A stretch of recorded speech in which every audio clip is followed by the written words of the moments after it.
Hey guys, today I'm going to be talking a little bit about what originally got me into anime in the first place. And kind of... Oh god, why the hell was I talking like that? You know, on second thought, why do all the other popular anime YouTubers talk like that?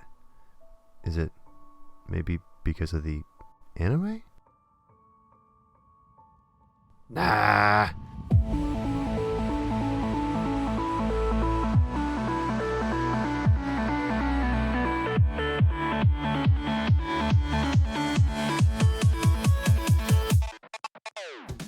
Now listen, I don't pretend to be some expert on anime, and I definitely haven't watched that many shows, but I thought this might be an interesting perspective from somebody who's just kind of starting to dip their toes into the anime pool. Now I just want to clarify that when I say the word anime, I'm talking about dubbed shows, mostly because I've only watched one subbed anime, and I doubt I'll watch that many more, just because I don't like to read. Having the attitude that one is better than the other is a little bit counterproductive in the first place, but let's just all try to love each other and talk about anime. I first got pulled back into animated television shows mostly for the nostalgia factor back when I was in university. Abridged series like Yu-Gi-Oh! Abridged helped to kind of fan the flames of that nostalgia, and then I started watching shows like Beyblade, 3 seasons of it, Digimon, 4 seasons of it, and Dragon Ball, Dragon Ball Z Kai, and Dragon Ball Z in that order.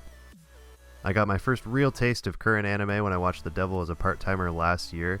I watched it on Netflix and burned through the entire show in one day. It felt like it was over way too soon. Come on guys, we've all been there.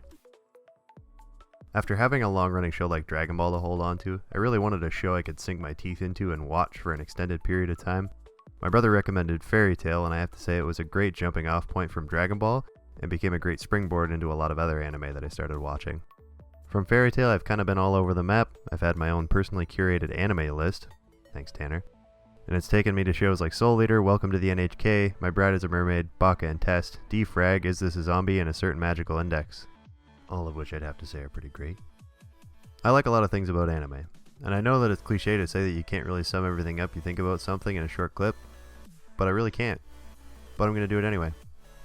The first thing that jumped out at me about anime was the diversity across all the shows that I watched. Sure, there were things that they had in common, and there were those classic anime tropes that you would see from show to show, but each show kind of brought something different to the table and made me laugh in a different way, or made me think about something I never thought about before. You know, something kind of refreshing about something that wasn't just Western media over and over and over again. That diversity is what plays into making the anime community itself so great. As a community, we each have different backgrounds, we have different interests, we have different things that make us laugh and cry, and that's the sort of diversity that makes a community great. It means there's a lot of things to learn from other people, and I mean, it just makes anime a lot more fun to be a part of than just, you know, hanging out with a bunch of people that are all the same. But at the end of the day, what really drew me into anime was my love for storytelling. Put some interesting characters in an interesting place and give them something interesting to do, and I'll watch it. And sure, there are plenty of examples in the anime community of bad storytelling. Like, really bad. There are also some examples of really great storytelling. And I can't really say I don't enjoy a good rom-com from time to time with a little Yuri sprinkled here and there. Anime has definitely been a great stress relief for me in the darker spots in life, and it's given me and my brother something to talk about other than, hey. What's up? Currently I'm watching 2 of Funimation's broadcast dubs in Grimgar of Fantasy and Ash and Dagashikashi. And sure, maybe they're a little bit out there and they may not ever make it to the top of my anime list. But That's pretty good. I'm also currently watching the sub version of And You Thought There Was Never a Girl Online, and it's the subbed version. I know I said I don't watch subs, but I watched the first episode of this one and I kind of liked it. So I'm still watching it, or reading it, or whatever. So I'm sure some of you are typing comments like, "Why make this video now? You don't even watch subbed anime, you pleb." Fucking degenerate. This video is just an opportunity for me to talk about my early experiences with anime while they're still fresh in my memory and I can remember them. And maybe give you people who are new to the anime scene a chance to understand that, hey, you don't have to watch subs to be a cool kid. You're already a cool kid. Go get 'em, Tiger. Hopefully this is a good context episode for anybody watching my future anime videos to kind of get a grasp on what I've seen and why I think the way I do. And maybe give some shows to recommend their friends that haven't really seen a whole lot of anime.